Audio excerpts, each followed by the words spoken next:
नमस्कार, मिक्स ज्ञान सागर में आप सभी का स्वागत करती हूँ। आज मैं आपको एक छोटी सी और बहुत ही ज्ञानवर्धक कहानी सुनाऊंगी। जिनको गुस्सा बहुत ज्यादा आता है, क्रोध बहुत ज्यादा आता है, वो इस कहानी को जरूर सुने। वैसे तो आजकल सभी गुस्से के भरे पड़े हैं, इतनी ज्यादा गुस्सा आता है सभी को। तो गुस्से को कैसे शांत करें। एक गांव में एक बहुत ही गरीब किसान था। उसके माँ बाप बचपन में ही गुजर जाते हैं, मर जाते हैं। और वो दो भाई थे और एक बहन थी।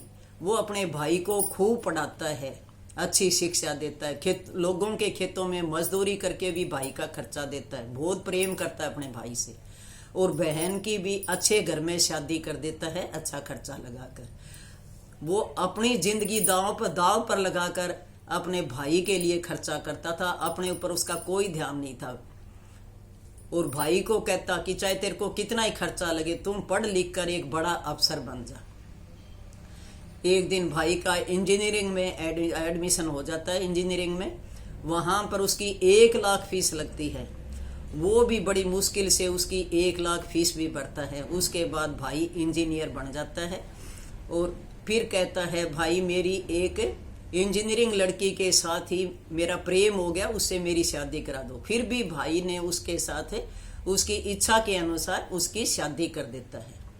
और वो शहर में रहकर एक फ्लैट ले लेता है। उसके बाद भाई के पास आना जाना भी बंद कर देता है, धीरे धीरे बात करने भी बंद कर देता है। अब भाई को बहुत ज्यादा गुस्सा आता है कि मैं अपने बच्चों पे भी ध्यान नहीं दे रहा, खुद पे भी नहीं दे रहा, और भाई के ऊपर मैंने इतना खर्चा किया। और एक बार तो ऐसा होता है कि भाई का छोटा एक एक्सीडेंट हो जाता है गांव में ही।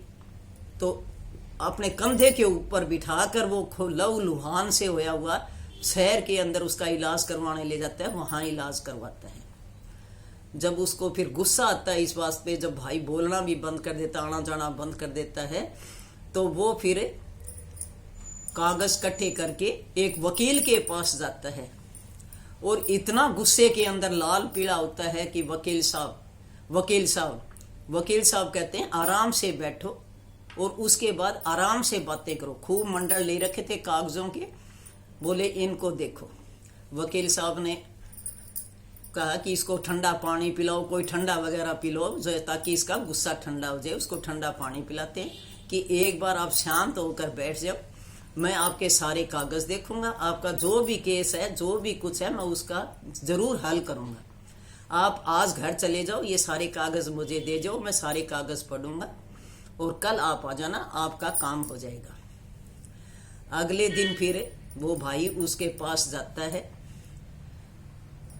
और उस वकील साहब से कहता है, वही व्यक्ति जो कागज लेकर बहुत ज्यादा गुस्से में लाल पीला होकर जाता था, कपड़े मैले हुए थे, मिट्टी शरीर पे चढ़ी हुई थी, और उसी हालत में अगले दिन जाता है। उस समय भी बड़ा क्रोधित होता है। तब वकील साहब कहते हैं कि आज मैं नहीं सुनूं, आपकी बात नहीं सुनूंगा, आप आराम से बैठो, मैं आपको जो बात है वो सुनाऊंगा। वो व्यक्ति आराम से कुर्सी पर बैठता है, कहता है 1 मिनट बैठो, गुस्सा शांत करो, पहले मेरी बात सुनो और फिर जितना जी करे आप गुस्सा कर लेना। मैंने आपके सारे कागज पढ़ लिए और आपने जो बताया था सारा कुछ है, जो कल गुस्से में बोल रहे थे कि मैंने मेरे भाई के लिए इतना कुछ किया, इतना खर्चा लगाया, लोगों के खेतों में मजदूरी करी, और अब आप कह रहे हो कि उसने जो फ्लैट ले रखा है उसमें मुझे हिस्सा भी चाहिए, उसके लिए मुझे स्टे चाहिए। ठीक है, मैं आपकी बात मानता हूं कि आपने बहुत मेहनत करी और आपके भाई ने आपके लिए कुछ नहीं किया, आपके साथ बोलना तक भी छोड़ दिया। तो क्या आपने जो उसके लिए किया था, जितना उसके लिए खर्चा लगाया या हॉस्पिटल में दिखा के लाए, खेतों में मजदूरी करी, क्या सब कुछ वो वापस मिल जाएगा? फ्लैट तो आपको मैं दिलवा दूंगा, लेकिन क्या जो आपने उसके लिए किया है वो सब कुछ आपको वापस मिल जाएगा? नहीं मिलेगा। इसलिए आप इसको छोड़ दो और जाकर आप अपने बच्चों के ऊपर ध्यान दें और इसका फल आपको जरूर मिलेगा।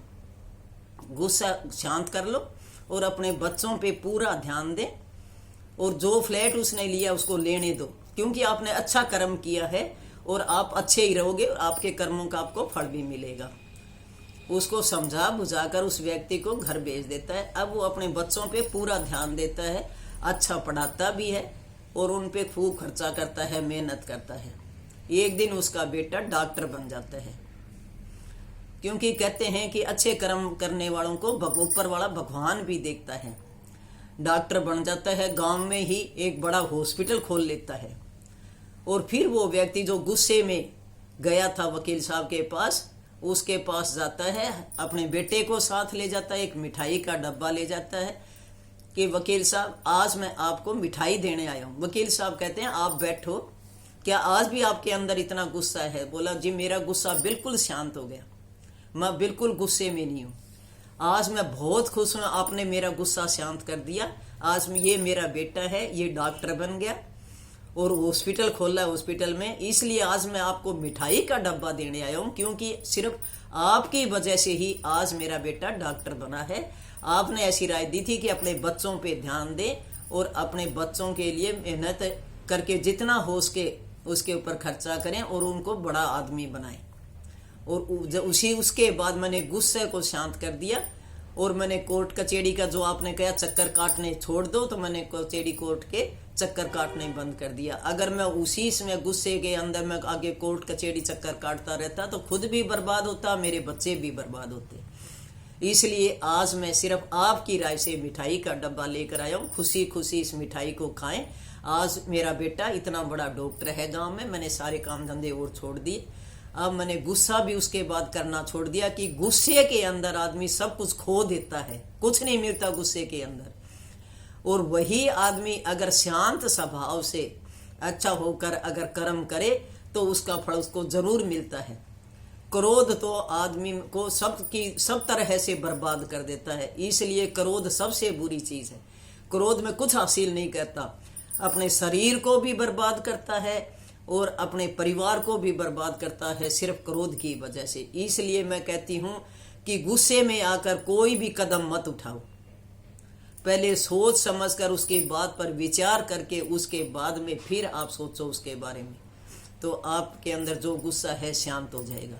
और मैं यही प्रार्थना करती हूँ कि आज के बाद गुस्सा करना छोड़ दें। जिसके अंदर भी गुस्सा है, गुस्से में परिवार भी खत्म होता है और अपना खुद का भी आप नुकसान करते हैं। इसलिए क्रोध जो है ऐसी चीज है जो सबको बर्बाद कर देती है।